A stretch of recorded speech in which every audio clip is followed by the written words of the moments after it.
আর ঘরে জ্বালা যন্ত্রণা আর ভাল লাগতেছে না, কারেন্টের জ্বালা যন্ত্রণা। মাথা সুদের কথা কইলাম না, কারেন্টের জ্বালা আর ভাল লাগে না।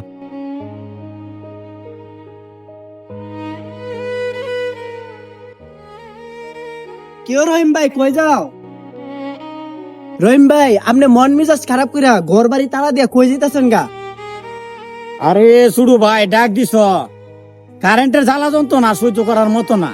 এই বর্তমানে আগে তো ভালো ছিল, কম বেশ কমাই গেছে। আর ওহন মেয়ে যে জ্বালা যন্ত্রণা, গরমোর তালা দিয়া অনার থাকতাম না ভাই, যাইতাছি আর বাড়িতে থাকতাম না আমি, বুঝছো নি? এই যন্ত্রণা সহ্য না। আগে তো সহ্য হয়েছে, অন্য ফুলা ফান লই তা হোম, এই সিস্টেম আমার কাছে নাই, কই লাভ নাই, বুঝছো নি? অনেক কারণে আমি যাইতেছি গা ভাই, কোনো কোনো নদী নালা আছে, এই নদী হইরে তাও পানি মাইতে হইরে তাও তাও বালা। কিন্তু আর এই ঘরের মাধ্যমে আইতাম না, এই তালা দিলাম আর কোনো বেলা আমি আইতাম না, আমি যাই গিয়া মিয়া।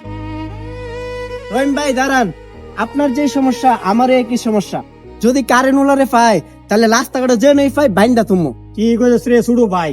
কারণ যদি ফাই তাহলে মাইরা মুরায়া হেরা বাইন্দা তুমি। আইন যায় যদি রাস্তাঘাটে পাই সব কানো ভাই আরে মাইরা মার। হ্যাঁ চল, কারেন্টের কাজ করতে যাচ্ছি। তোমরা যাও, আমি এখানে আছি, ঠিক আছে? তোমরা যাও, যে কাজ করবে গেছি না। স্যার এ দুটো তার বুঝিনি স্যার এক আমটি তার আমরান না অনেক যদি কই লুক টুক ফাড়াবেন স্যার লুক ফাড়া তো অন্য জায়গা যদি বাইশ লাগে তো মেরে থাকে তখন করবেন। ঠিক আছে তুমি থাকো, আমি বুঝি গিয়া বালা লোক পাঠাই, ঠিক আছে? আমি জায়গা তুমি থাকো। রে শুরু ভাই, এটা কারেন্টের লুকের মতো। হ্যাঁ ভাই ঠিক আছে স্যার, চলেন যাই দৌড়িগা। এই তুই কে খারাপ, তুমি এটাকে কারেন্টের অফিসে লুকিত হ্যাঁ?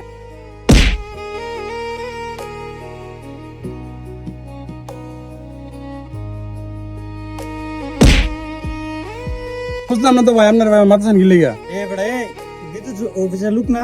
ভাই আমি ভাই বিদ্যুৎ লোক না ভাই। তাইলে তুই কারেন্টের হুডির কাছে কি করস? ভাই আমার ভাই ভুল হয়েছে ভাই, আমি তো ভাই কিছু জানি না ভাই, আমি তো ভাই কর্মচারী ভাই। ভাই কি হইছে? ভাই গরমের জ্বালা যন্ত্রণা ভাই ভাল লাগে না, বুঝলি কথাটা? ওখান আমি বাইরে গরমের তালা মালা দিয়ে সব কিছু চিন্তা ভাবনা করছি, কারেন্টের লুকেরা ফাইলেও আমি মুরা দিম আগে ধরে এর আর বাইনটা তুই চামি ভাই। ইচ্ছা ভাই মারলাম হইলে ভাই, আপনি কি কইতেছেন আমি বুঝলাম না। এরে মাইরে কি করবেন? আপনি যেমন দিনমজুর, আপনার যেমন একজনের উপর থেকে হুকুম দিলে আপনি কাজটা করেন, উনিও তো আরেকজনের কাজ করে, বুঝছেন না? উনারও বস আছে, তো ওইখান থেকে যেভাবে কাজের হুকুম দেয় উনি এইভাবেই করে ভাই, উনার কোনো দোষ নাই। যদি আপনার বিদ্যুৎ নিয়ে তো সমস্যা হয় তাহলে বিদ্যুৎ অফিসে যাইয়া আপনি যোগাযোগ করতে পারেন। অযথা ওনারে মাইরা কোনো লাভ আছে ভাই? শুধু শুধু ওনাকে মারলেন আপনারা। না কইরা কর্মচারীর মারলাম না, এটা ঠিক হইছে না। ছোট ভাইটার মারা ঠিক হইছে না। আচ্ছা যাক সাইরা দে ভাই, তুমি মনে কিছু নিও না, তোমার যে আচ্ছা ভাই, মারলাম। মনে কোনো কষ্ট রাখো না, তুমি যাও গা, হ্যাঁ আমরা বুঝতে পারিনি।